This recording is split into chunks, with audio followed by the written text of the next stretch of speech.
Hamlick, and I'm the Operational Impact Manager at M3 Insurance. I'm also co-chair of the United Way of Dane County Lead United Council and served on the Rosenberry Council for the last 4 years. I became involved in United Way of Dane County about 8 years ago, and I've stayed involved because I believe in the mission and the commitment to building a Dane County where everyone can thrive. Being involved in Rosenberry and now Lead United has allowed me to deepen my understanding of the needs within our community and to further support the cause.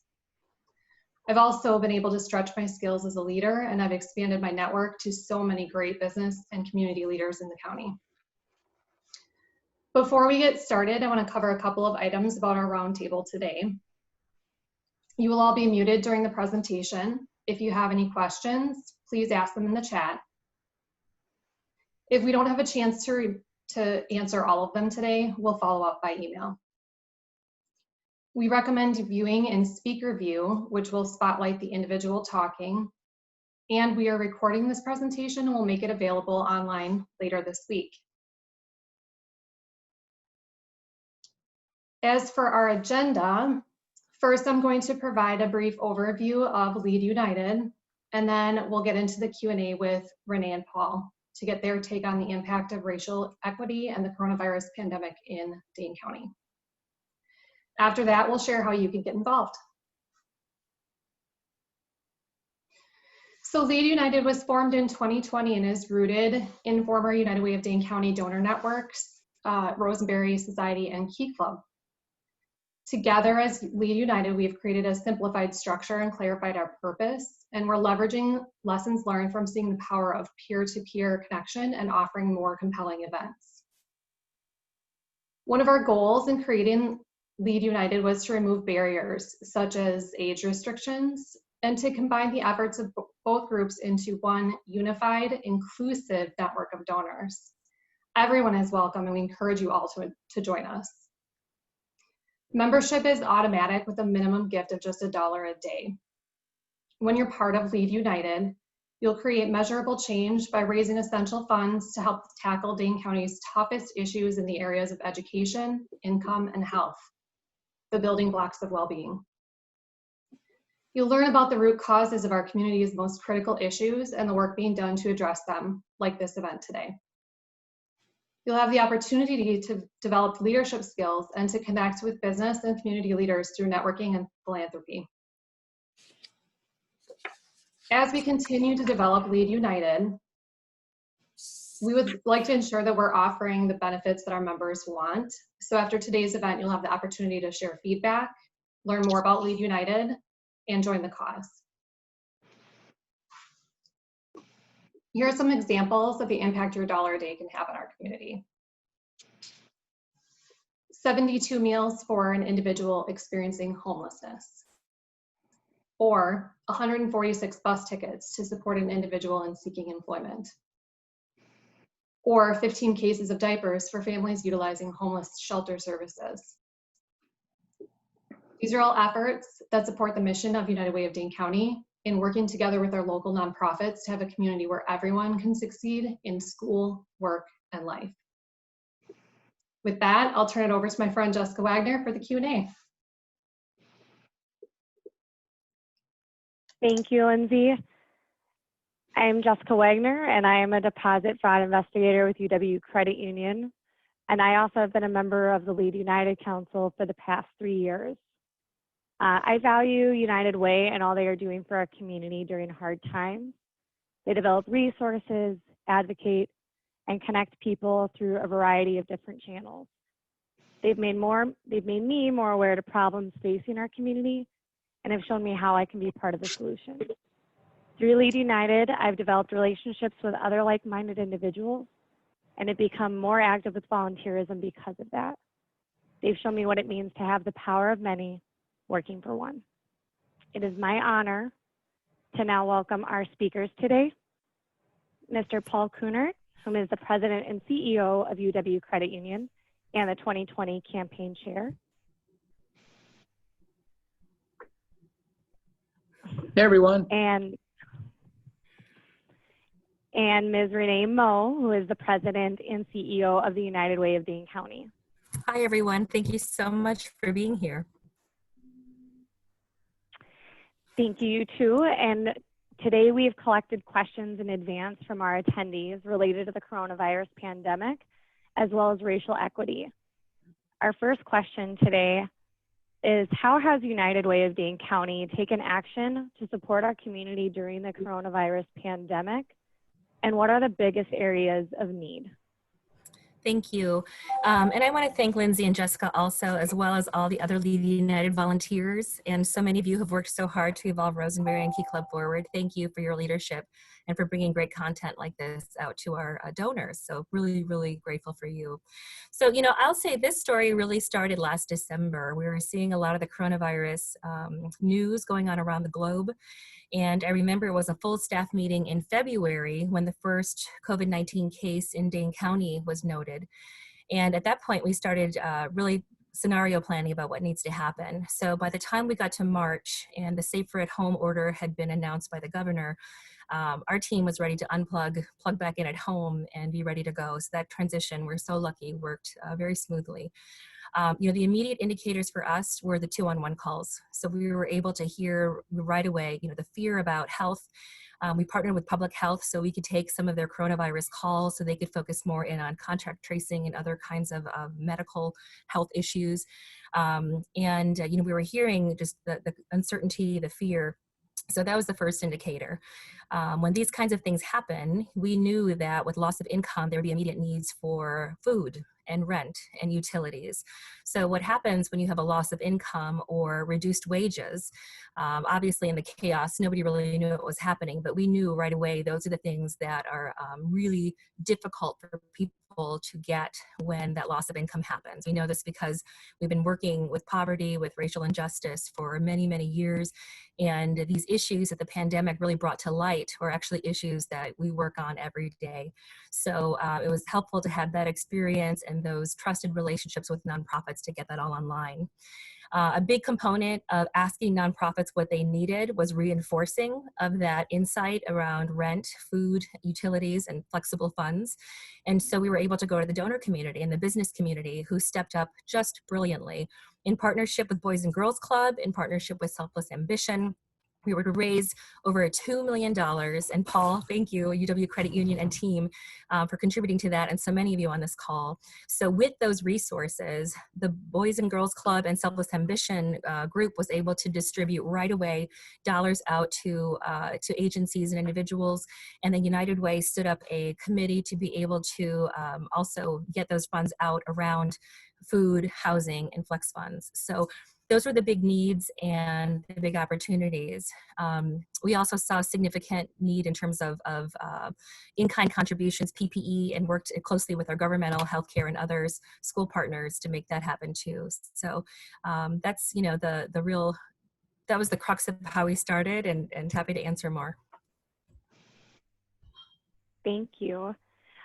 Can you go into, given the challenges of virtual school and the potential for a widened equity gap, what ideas or plans are United Way and its partners pursuing to support school-age children and their families during this time? Yeah, so I'm on a call once a week with the superintendent, the chancellor, the mayor, the county exec public health, and a number of other partners in town. And we've been talking a lot about childcare and back to school and virtual learning.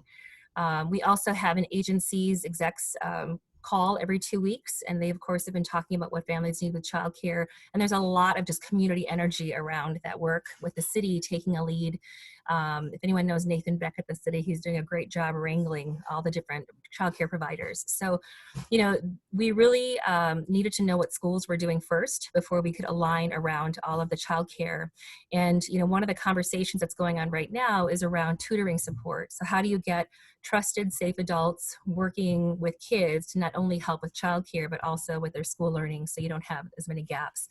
There are no real definitive answers yet, because we're just now knowing what school districts are doing. But I know this month we're going to get a lot of that stuff online. The biggest issues are, for us, in terms of that question is safety, of course. And I think a lot of parents are really struggling with what they're going to be doing in terms of their time, how to make sure their kids are safe, and then just the overwhelming responsibility to do the online virtual learning. And certainly schools and teachers are going through those exact same emotions and planning on their end as well. So what we can commit to doing is to bring all those right people together. I know MSCR, Wisconsin Youth Company, Red Caboose, and many others who do childcare, are involved in the conversation, and we're going to try to figure that out. Urban League has already stood up some childcare for their families, and it's a big puzzle right now to map out not only what do schools need and therefore parents need, so what do employers need and what do families need, and really kind of brokering that. And so that's what we're working on right now. But we do know that there's a significant risk of kids sliding behind. We were approached last week by the city to help with school supplies because a lot of kids who don't have notebooks or writing utensils in their homes. We've been advocating for broadband with the state for kids who don't have internet access. So there are a lot of moving pieces as we get that going. Thank you. I know that's definitely on a lot of parents' minds right now, so I appreciate your expansion on that. Yeah. And how has United Way been involved in the racial equity, and what strategies have you seen been the most successful so far? So thank you. When you think of United Way, typically you think of root causes and results, right? United Way is really teed up to frame issues, mobilize resources, and be accountable for results. But when you're looking at systems of change and what creates inequity, what creates the circumstances of poverty or economic instability, race and poverty, while very discrete, are also very interconnected, especially here in Dane County. So I would say that when you look at racial impact in our work, that has been centered for, it's always been a part of the work, right, since 1922. But as populations have grown and we become more tuned in to what diversity and then inclusion, now equity, and now anti-racism, 30 years ago, United Way really was the first, what I would consider mainstream organization to really own talking about race in achievement. And racism, right, is the opportune word in here as well. So it's really been centered in all that we do, looking at how do you disaggregate data. If you're looking at COVID-19, who gets sick, who dies, disproportionately affected. Who gets access to capital, to housing, disproportionately affected. Who gets access to education, higher education opportunities, disproportionately affected. So we know what's going on in terms of historical policy and systems and structures. And that's something that we really work to embed in our agenda for change work, which is not only helping in the immediate crisis, which of course is so critically important, and using those dollars where donors allow us to really be able to rewire some of those systems. How do you look at governmental funding, or how do you see things through an equity lens to empower people's voice? We do a lot of work empowering and training individuals who've utilized United Way services to really tell their stories in a way that is respectful and comfortable for them, because we live different problems, so we see different solutions. So equity to us means you can't predict life outcomes based on some of these more superficial things like race, and really to make sure that, as you said, a Dane County where everyone can succeed in schoolwork and life is so critically important. We recognize racism as a public health crisis. The board affirmed that many, many years ago. And I think that from the perspective of how we lead in equity, we can do an even better job in our hire initiative. Companies have been asking us to help them with training on implicit bias, helping to be more diverse. Again, UW Credit Union has taken on a major leadership role in making sure that all employees have access and there's an inclusive environment. So we'll keep going with that as well. Great, thank you. And to kind of just piggyback on that, how does United Way engage with communities of color to ensure that the programs are in place are effectively meeting those needs?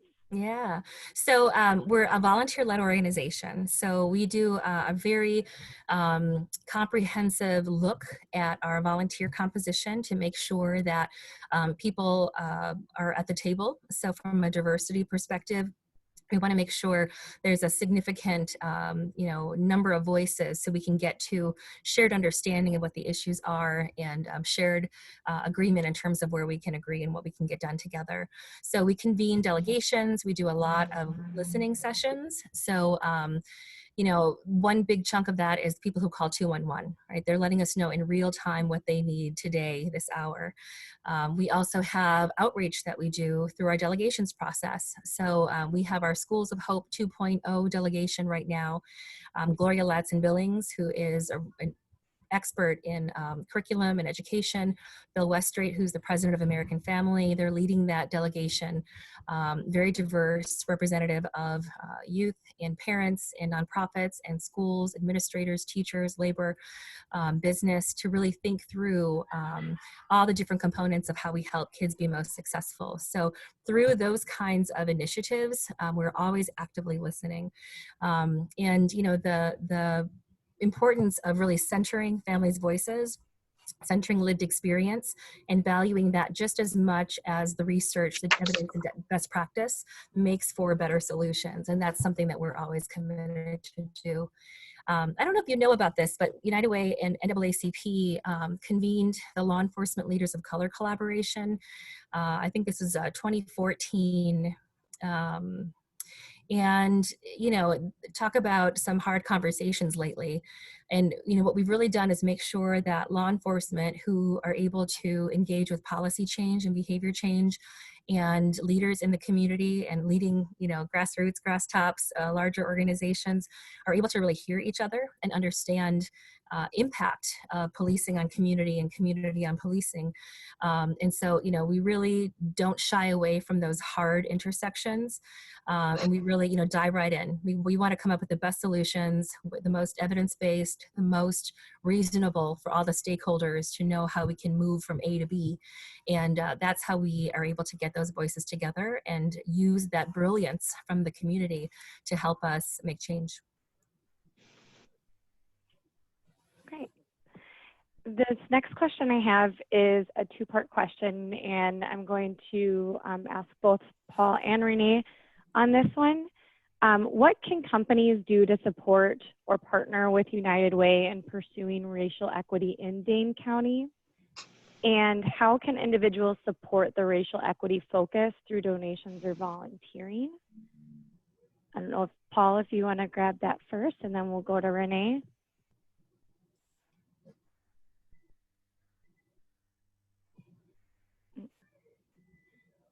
Hey, Jessica, you froze up for me for a minute. I don't know if you called on me.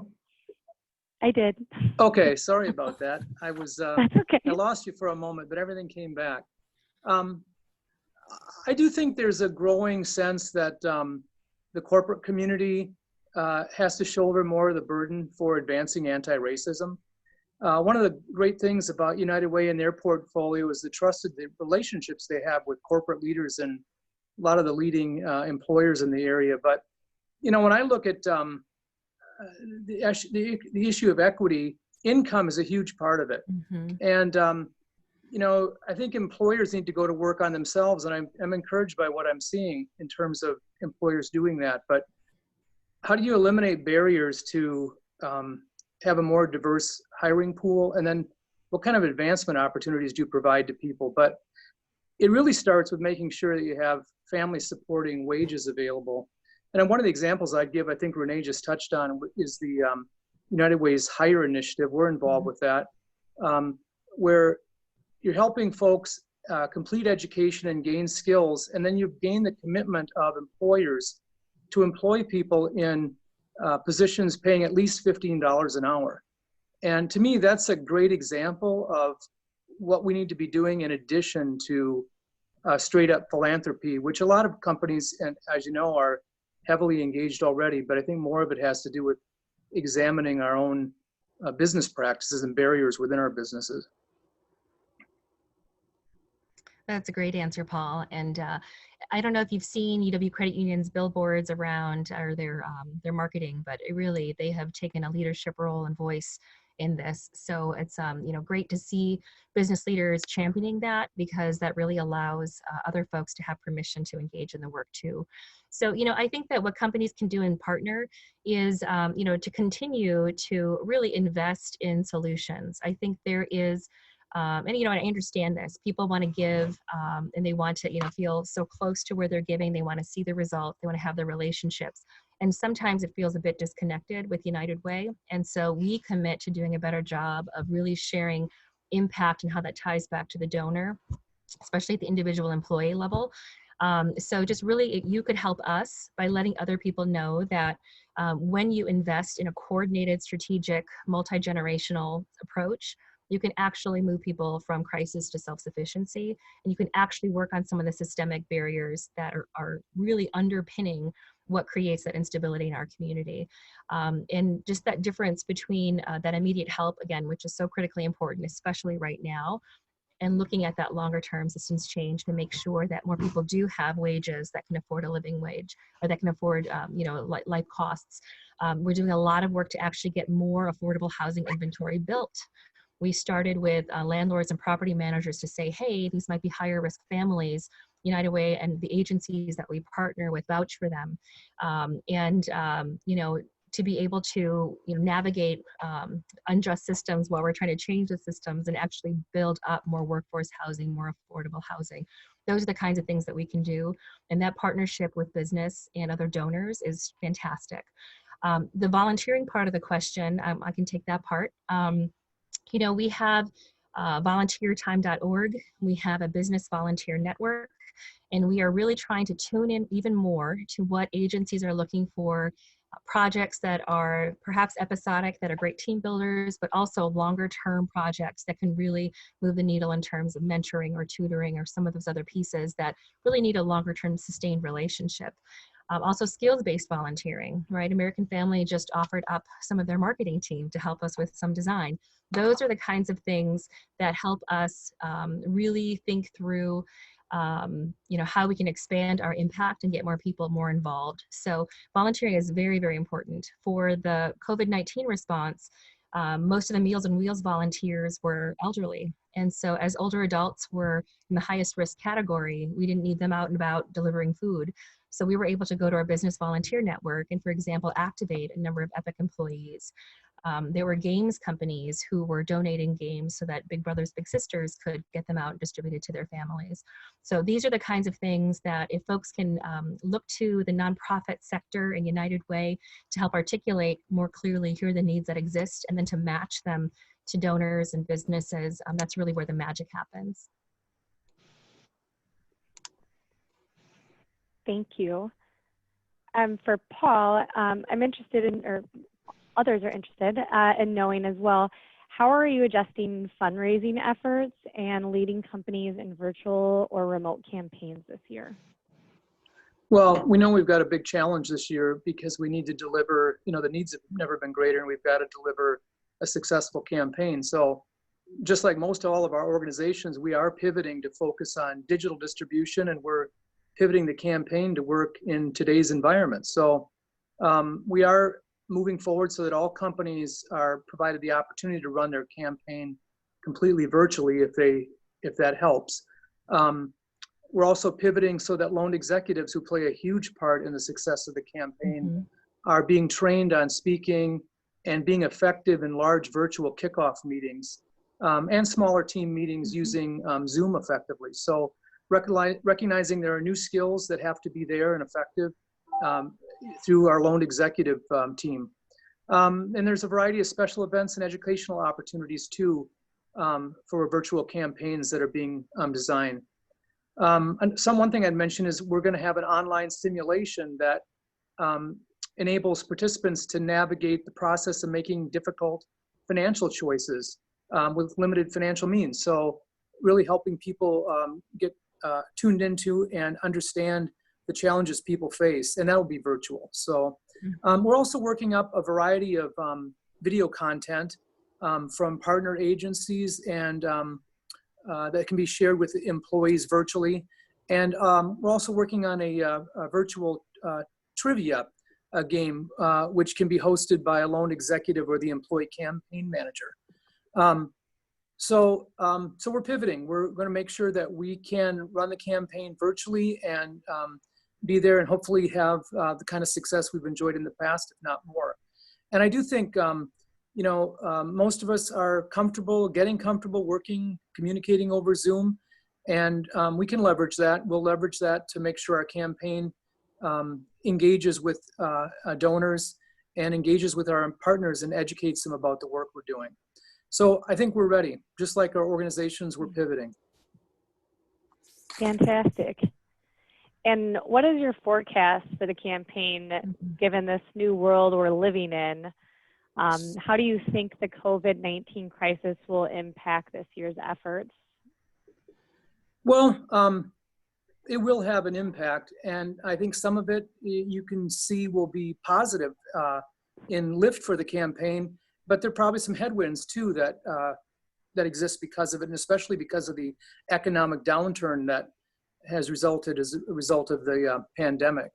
So one of the things we saw with the tremendous COVID-19 response in the campaign Renee was talking about earlier is it really connects with the fight for justice that resonates with people.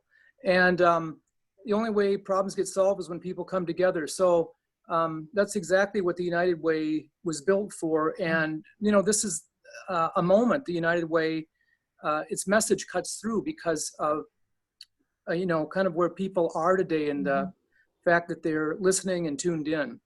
The need is compelling. I think what we've seen is that the hurt and the disparate impact is quite visible and clear to people. It's been there.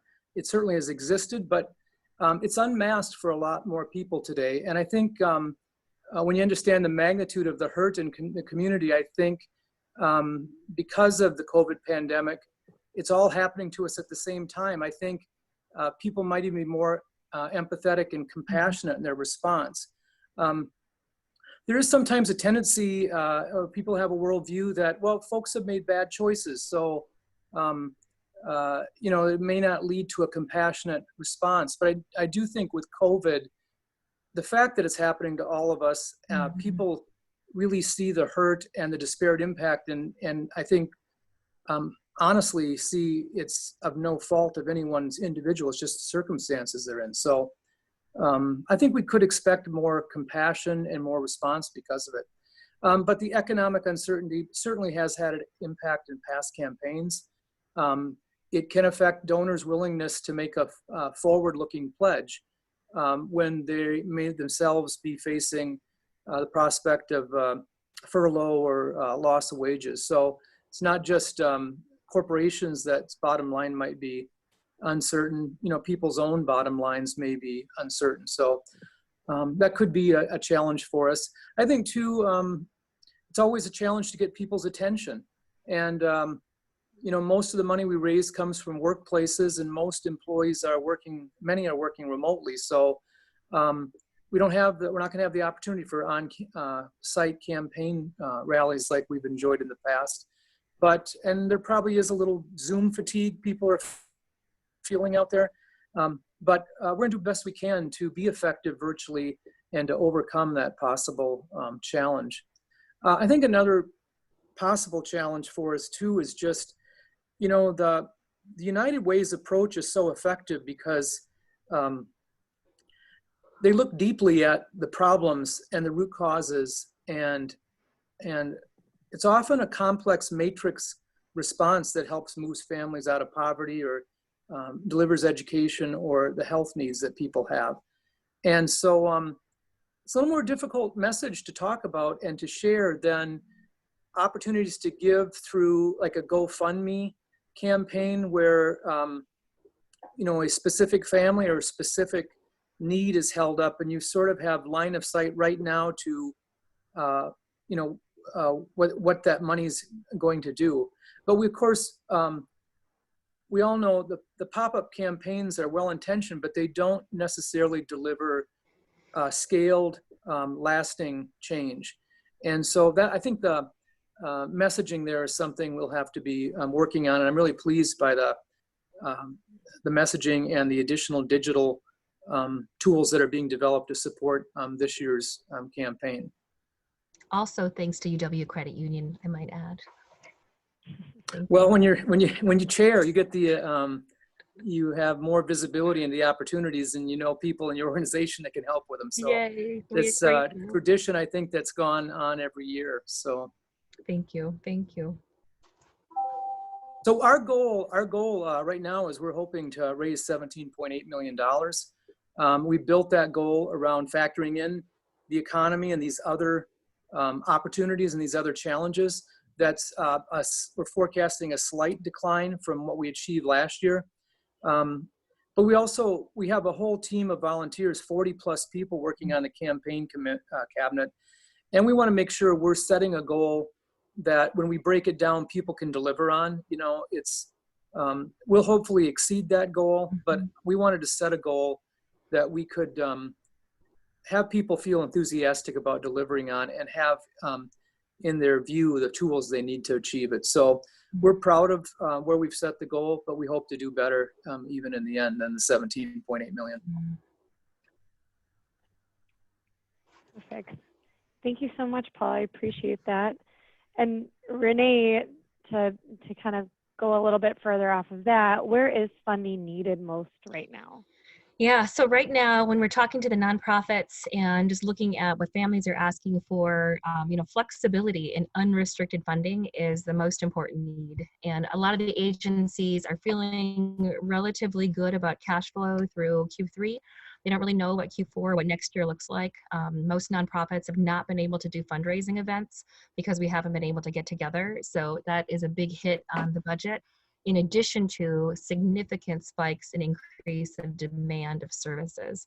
And so, it's a double-edged sword. Our nonprofit sector, when demand is high, oftentimes that's when the resources are lower. And so we need to do everything we can to get as many dollars as possible. And right now, that unrestricted money allows us to help agencies who need to continue to expand, be nimble. There's no rule book for how we're going to move out of the pandemic, but we know that with all the changes, with the cascade of impact and the hurt that we're seeing right now in our community, we need every dollar to be able to be available to help address these most challenging issues.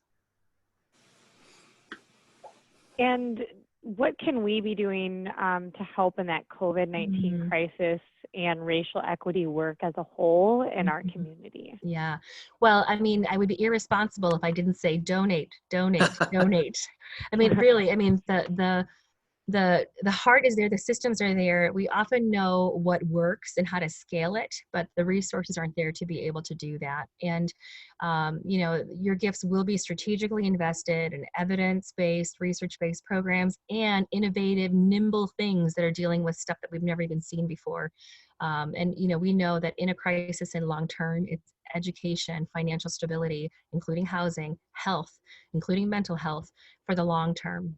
Right. And I always talk about education, income, health, and how we treat each other, that how we treat each other right now, the compassion we show, the generosity we show, that is so critically important to people who are struggling, to let them know that, you aren't being left behind. We are in this together. This is what community is all about. That's what the power of many working for all means. And so, for you to invest in that is a huge help. And also to tell other people about that.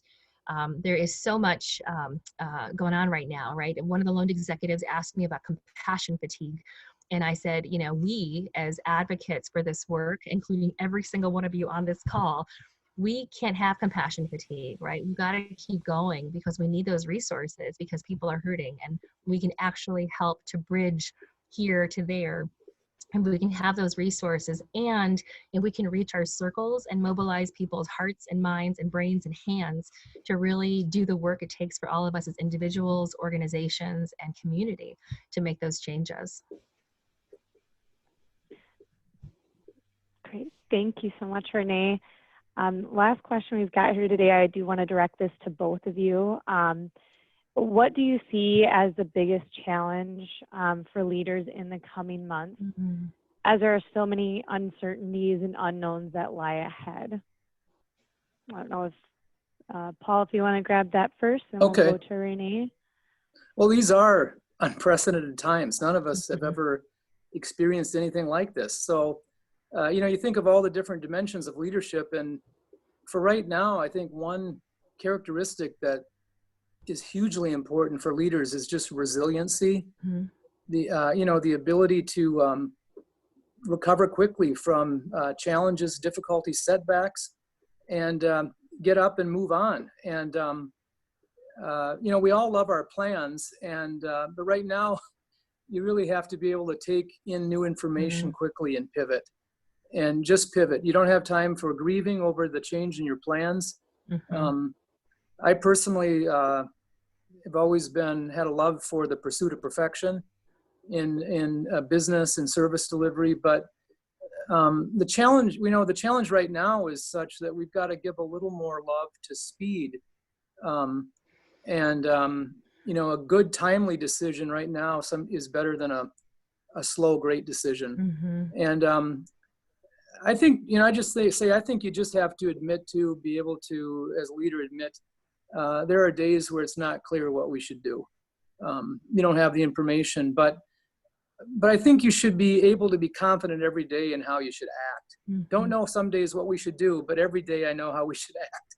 And you should follow your values. That's how you should act. So that's what we're trying to do. I think that's what we're encouraging our leaders to do.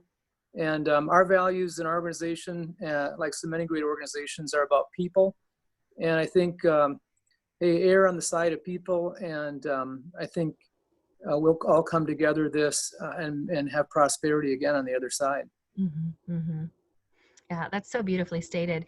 And I'll just underscore, when we think about leadership, it's how do you work with and through people to accomplish common goals. And, despite the disruption, despite, that overwhelming feeling a lot of people are experiencing right now, you got to keep working with and through people to move the ball forward. And I absolutely agree with Paul that we'll come out on the other side stronger. I think that the raised consciousness around impact and disproportionate impact is going to really force us to rethink a lot of the work that's been, built up over decades and decades, which has changed forever.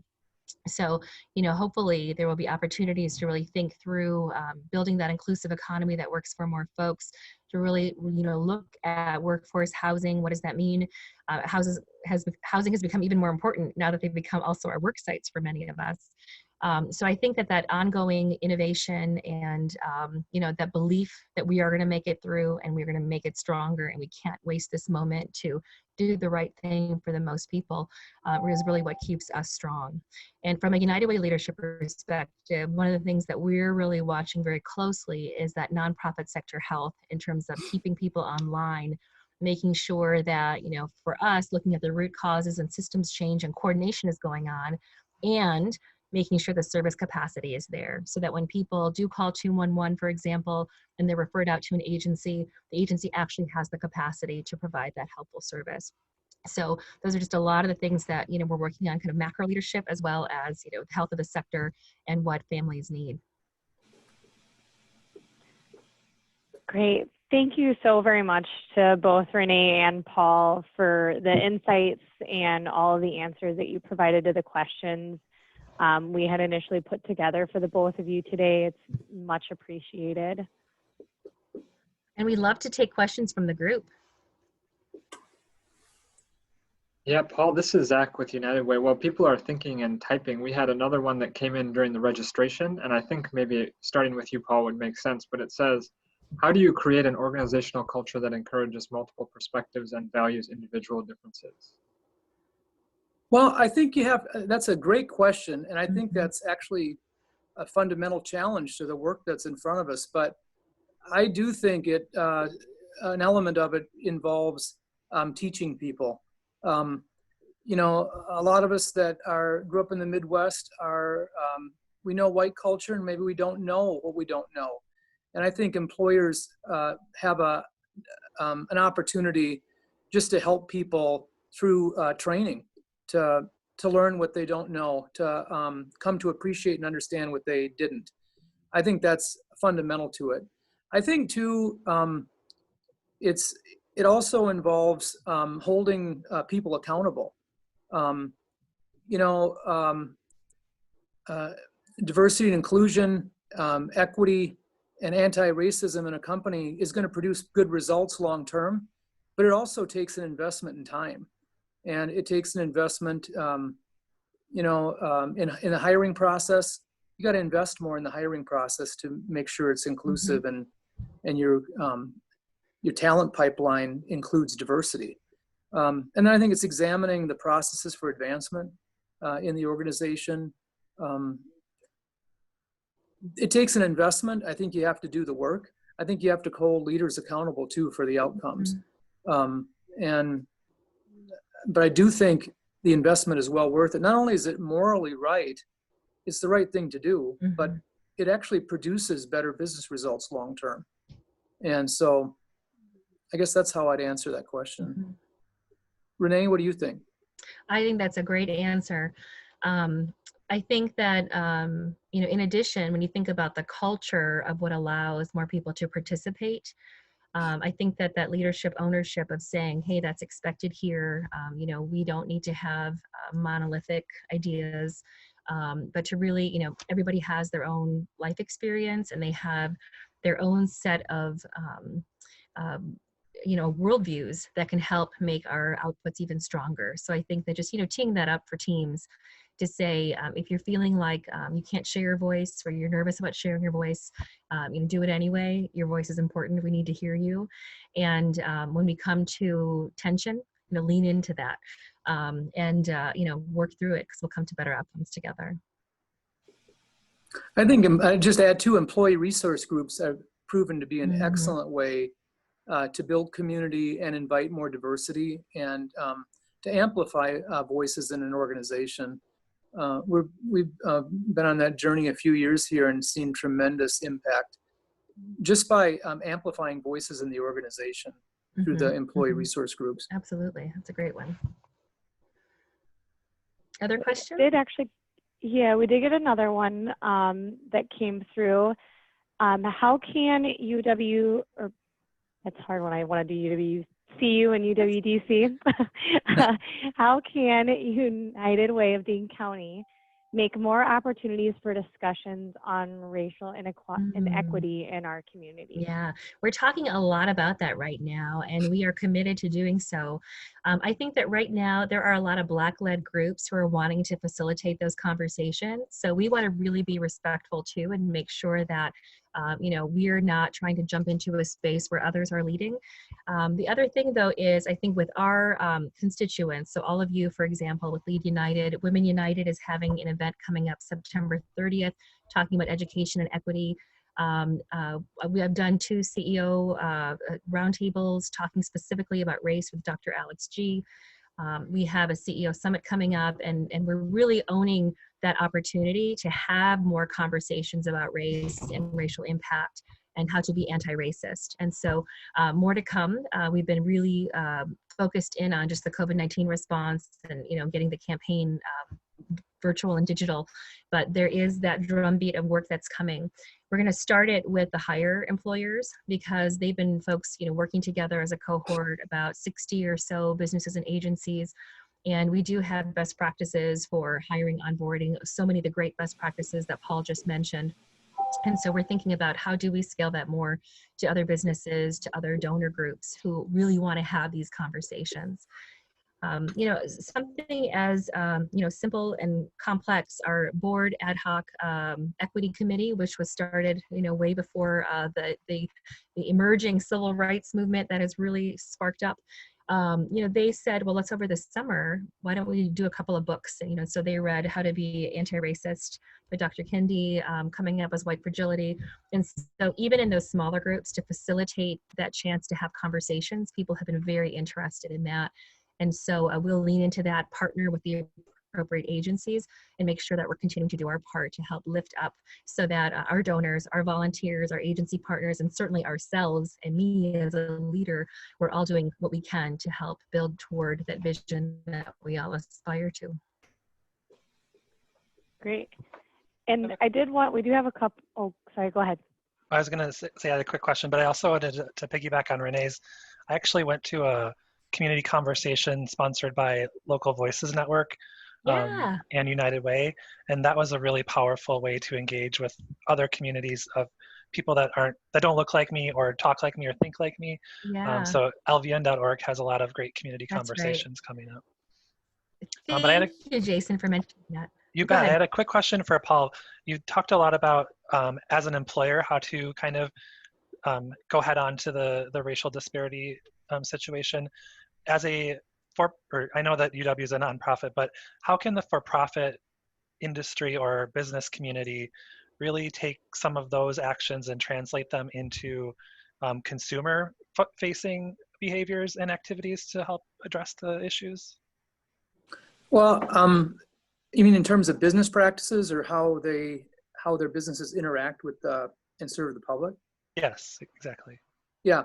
Well, actually, in our own journey, we started first with examining business practices of the organization, and I think about 7 years ago, when some regulatory changes took place, we became sort of more tuned into the way overdraft practices affected people of low means, and really intentionally changed the way we were delivering and pricing services.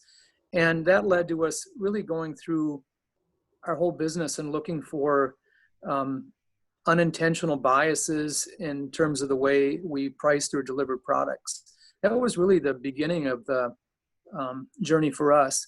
I think kind of a more emerging concern for us is, we've become more tuned into in the last couple years the fact that our employees in the delivery of service to the public, we serve almost 300,000 consumers in Wisconsin. Many of them, especially employees of color, are subject to microaggressions and frankly, bigotry in the delivery of service. And a lot of us have kind of come up through the service industry with the idea that the customer is always right. So, smooth things over, have the person feeling good when they're leaving the office. And we're pivoting from that. And we have, I think, strongly a couple years ago to say, no, we're going to fire consumers that mistreat employees.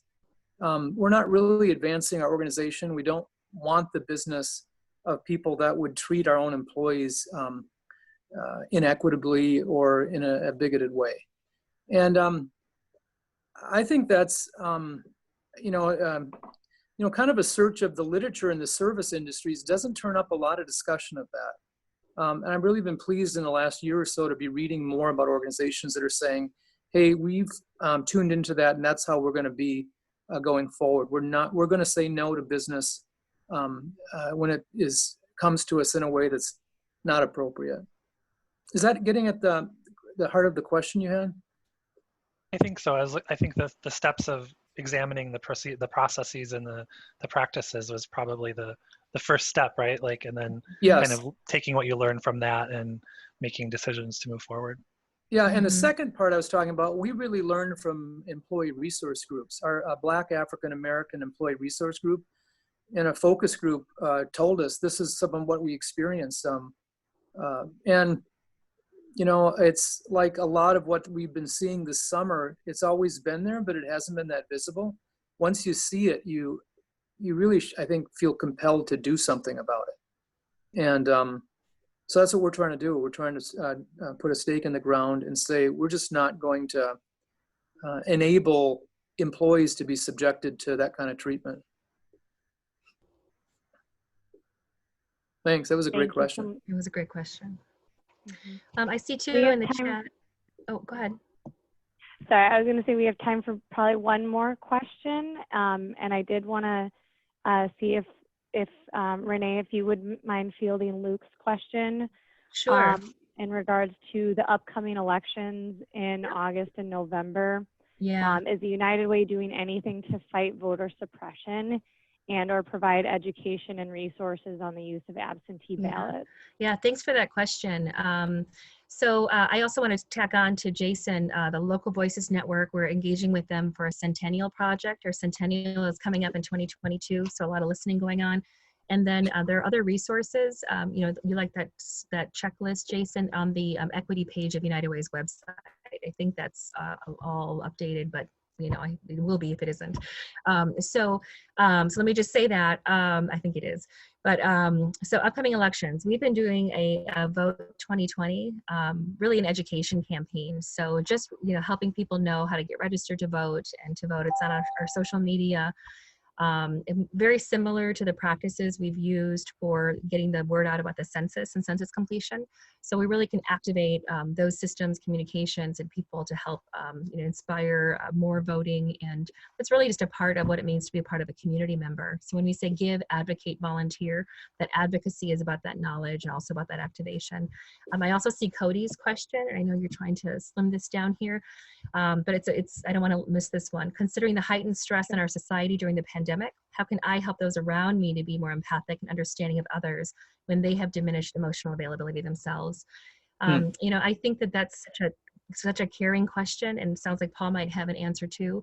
I think the first thing is just to, you know, pause and reflect. I'm a big believer in, you know, really reflecting on gratitude, all the things that are going right, all the things that are fortunate. I think that this pandemic has caused us all to really get back to basics and think about what's most important to us, what are our values. And so when you reflect on that and then sort of, you know, take a scan around what's going on with all the pain and heartache and disruption and chaos, to really just, you know, extend that to others.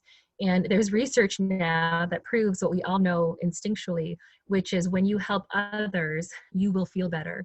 When you know you are helping, you will have a calmer state of being, and you will have a stronger resilience, and you will be more mindful. So in addition to doing it because, you know, people need help and it's the right thing to do, but it is also a way for you to feel connected to the community, for you to feel connected to humanity, and for you to be a bigger part of something than yourself. And that is really powerful and very healing. Paul, did you want to add something? Well, that was a tremendous answer. I think it is a great question, because I think it's really correctly reading what's happening right now. But I do think always we impact people more by our actions and how we act than what we say sometimes. So I think that applies here.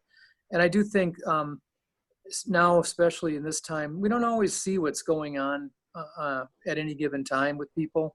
So when you have the capacity yourself on days to be more empathetic, to be more supportive of people, don't miss the opportunity to do it, and forgive people on the days they're not delivering that themselves, because we don't know what they're dealing with either.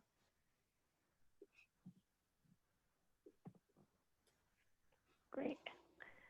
Thank you both so much again for all of the answers that you've helped provide us today on today's call, and the questions that were submitted through chat as well. I do believe we actually got to them all for the extra questions that came through.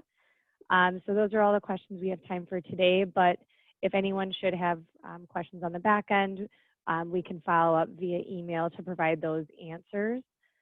So with that, I'm going to go ahead and hand this back to Lindsay to close us out. Thanks, Jessica. Paul, Renee, Jessica, thank you all so much for taking the time today to share these insights with us. I feel like I really learned a lot. I feel like I always learn a lot, and I'm just so thankful to be part of conversations like this, and part of a group of people who really are making a difference in our community. It always reminds me why I give and volunteer with United Way of Dane County. So thank you. You've also touched on so many great things. I just want to call out a few that really stuck out to me that I found inspiring. So clearly the need this year is greater than ever, and our dollars, our investment, and our time investment, matter even more this year. I've also been really inspired by the work of 211 as that first line of support, and really, as people began losing their jobs and experiencing other hardships when the pandemic hit, just really, really impressed with the work that, everybody in the 211 area has done. What I find really inspiring too, and really pertinent right now, is the work that is happening to address the equity challenges with the virtual schooling this fall. That's obviously something that's a very, very big topic of concern for our community right now, and weighing heavily, I think, because none of us wants to see the achievement gap widen again as a result of what's happening with the virtual schooling as a result of the pandemic. Another thing that I just find, always really compelling is the collaboration among the business community, United Way of Dane County, Boys and Girls Club, and other nonprofits mobilizing resources and responding quickly to the needs of the community, specifically when the pandemic did hit. So that's just really, really inspiring to see that collaboration. There's so many ways to get involved. And so I just want to share some additional ways that, we can encourage you to give, advocate, and volunteer. You can see that, you can join Lead United by contributing $1 per day. And you can advocate by following Lead United on social media. You can click on the social media graphic in the chat and you can share that with your network. So please take a look at that before you jump off the call today. And of course, as always, nonprofits are always looking for volunteers. So you can check out volunteeryourtime.org to see wish lists of items needed by nonprofits, do remote and in-person, socially distant volunteer opportunities. And please stay tuned. Keep an eye on your inboxes for details about a school supply drive and upcoming monthly webinars and volunteer opportunities. Thank you all so much for joining us today, and I hope you all enjoy the rest of your day. Thank you, everyone. Appreciate you all so much. Thank you.